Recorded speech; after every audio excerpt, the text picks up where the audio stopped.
स्वामी शिवानंद कहते हैं कि भगवान का नाम चाहे जाने में लिया जाए, चाहे अनजाने में, चाहे होशियारी से लिया जाए, चाहे लापरवाही से, चाहे ठीक से लिया जाए, चाहे गलती से, वह वांछित फल की प्राप्ति अवश्य कराएगा।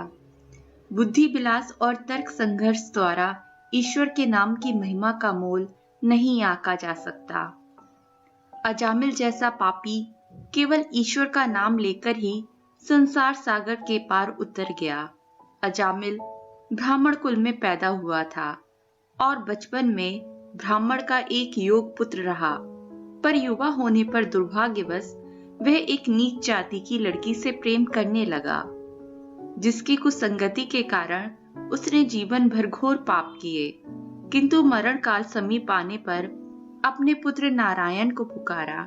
बस फिर क्या था, नारायण के पार्षद उसकी सहायता को आ पहुंचे और वह यमपाश से छुटकारा पा गया। अजामिल की कथा हमें ईश्वर के नाम की अद्भुत शक्ति का उपदेश देती है। तुम गढ़का पिंगला की कहानी तो जानते ही होगे। वह श्री राम का नाम लेने से कितने जल्दी एक साध्वी बन गई। कहा जाता है कि किसी चोर ने उसे एक तोता भेंट किया था। वह तोता राम का नाम लिया करता था और उस राम नाम की आवाज गढ़का के कानों में जाती थी। तोते की वह राम धुनी बहुत ही सुंदर और मधुर थी, अतः वे उसकी ओर आकर्षित हुई और उसने अपना मन राम राम शब्द की ओर लगाया। अतः वे राम के साथ पूर्ण रूप से ऐसी मिली कि फिर उनसे कभी अलग नहीं हुई। हे मनुष्य, ईश्वर के नाम की शरण में जा। नामी और नाम अभिन्न सत्ताएं हैं। निरंतर ईश्वर का नाम जपा कर प्रत्येक श्वास के साथ ईश्वर के पवित्र नामों का उच्चारण कर। इस कली काल में ईश्वर तक पहुंचने के लिए नाम स्मरण अथवा जप सबसे अधिक सुगम, शीघ्र, सुरक्षित और निश्चित मार्ग है। यह अमृत और अनंत आनंद का दाता है। हे परमात्मन, तेरी और तेरे नाम की महिमा अपरंपार है। किसने उसको पूर्ण रूप से जाना है और कौन जानेगा। हमें राम का नाम पूर्ण विश्वास और श्रद्धा के साथ लेना चाहिए। जब तुम तुलसीदास की रामायण का अध्ययन करोगे तो पता चलेगा कि इस राम नाम में कितनी अद्भुत शक्ति है। गांधी जी लिखते हैं, तुम मुझसे पूछोगे कि मैं तुमसे राम का नाम ही लेने को क्यों कहता हूं, ईश्वर के दूसरे नामों को लेने को क्यों नहीं कहता। सच है, ईश्वर के नाम अनेक हैं। एक वृक्ष की जितनी पत्तियां होती हैं उनसे भी अधिक। मैं तुमसे कह सकता हूं कि ईश्वर शब्द का उपयोग करो, लेकिन ईश्वर शब्द का कौन सा अर्थ और कौन सी धारणा तुम्हारे समक्ष उपस्थित कर सकेगा। ईश्वर शब्द कहने के साथ साथ तुम्हारे अंदर कोई ना कोई भावना उत्पन्न हो जानी चाहिए। इसके लिए तुम्हें ईश्वर शब्द का विश्लेषण करना होगा। सब कोई तो ऐसा नहीं कर सकते। लेकिन जब मैं तुम्हें राम का नाम लेने को कहता हूं तो मैं तुम्हें एक ऐसा नाम बताता हूं जिसको भारतीयों की अनेक पीढ़ियों ने पूजा है।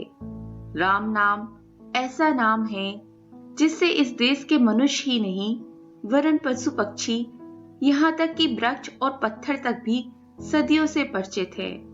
रामायण पढ़ने से हमें ज्ञात होता है कि जब रामचंद्र जी राजा जनक के धनुष यज्ञ में सम्मिलित होने के लिए जा रहे थे तो एक पत्थर ने उनके चरण स्पर्श से जीवन प्राप्त कर लिया था। राम नाम को ऐसी मधुरता और भक्ति के साथ लेना सीखना चाहिए कि जब तुम राम का नाम गाओ तो तुम्हें सुनने के लिए वृक्ष भी अपनी पत्तियां तुम्हारी ओर झुका दें। कबीरदास ने अपने बेटे कमाल को एक बार इस बात पर बहुत डांटा कि उसने एक धनी व्यापारी को कोढ़ से निर्माण प्राप्त करने के लिए 2 बार राम नाम लेने को कह दिया था। कमाल ने उस व्यापारी से 2 बार राम नाम लेने को कहा, फिर भी उसका रोग ठीक नहीं हुआ। कमाल ने इस बात की अपने पिता को सूचना दी। कबीरदास जी इस बात पर बहुत कुपित हुए और कमाल से कहा, तुमने उस धनी को 2 बार राम नाम लेने को कहा, इससे मुझे कलंक लगा है। राम का नाम तो केवल एक बार ही लेना पर्याप्त है। अब तुम उस व्यापारी के सिर पर छड़ी से खूब मार लगाओ और उससे कहो कि वह गंगा में खड़े होकर अंतःकरण से एक बार राम नाम ले। कमाल ने अपने पिता के आदेशों का अनुसरण किया। उसने उस धनी व्यापारी के सिर पर खूब मार लगाई। उस व्यापारी ने भाव सहित केवल एक बार राम का नाम लिया और उसका रोग बिल्कुल ठीक हो गया। कबीरदास ने कमाल को तुलसीदास के पास भेजा। कमाल के सामने ही तुलसीदास ने एक तुलसी की पत्ती पर राम का नाम लिखा और उस पत्ती का रस 500 कुष्ठ रोगियों पर छिड़क दिया। सबके सब कुष्ठ रोगी ठीक हो गए। इस पर कमाल को बहुत आश्चर्य हुआ। फिर कबीरदास ने कमाल को अंधे सूरदास के पास भेजा। सूरदास ने कमाल को एक लाश लाने के लिए कहा जो नदी में बह रही थी। कमाल लाश ले आया।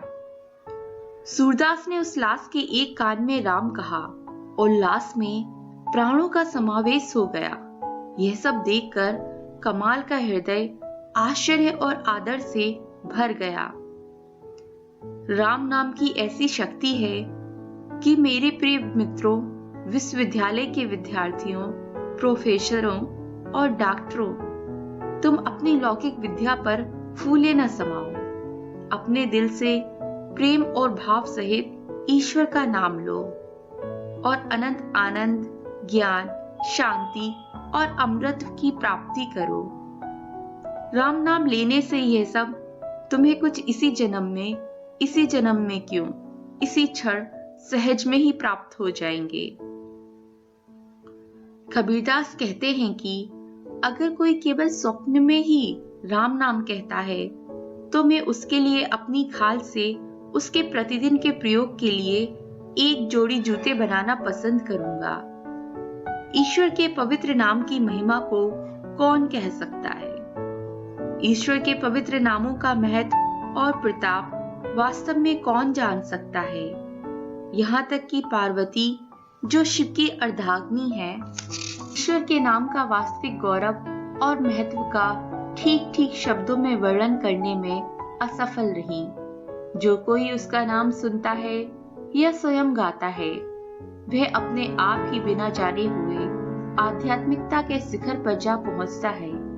वह अपनी लोक वासना को खो बैठता है और आनंद मग्न हो जाता है। वह दिव्य उन्माद में झूमने लगता है। ईश्वर के नाम का जप भक्त को भगवत सानिध्य का साक्षात अनुभव करा देता है। ईश्वर का नाम कैसा शक्तिशाली है। जो उसके नाम का जप करता है वह असीम आनंद और शांति की प्राप्ति करता है। जो उसका नाम जपता है वह वास्तव में भाग्यवान है, क्योंकि वह आवागमन से विमुक्त हो जाएगा। दोस्तों, अगर आपको यह वीडियो पसंद आया हो तो कृपया मेरे चैनल द हिमालयन योगिनी को सब्सक्राइब करें। धन्यवाद।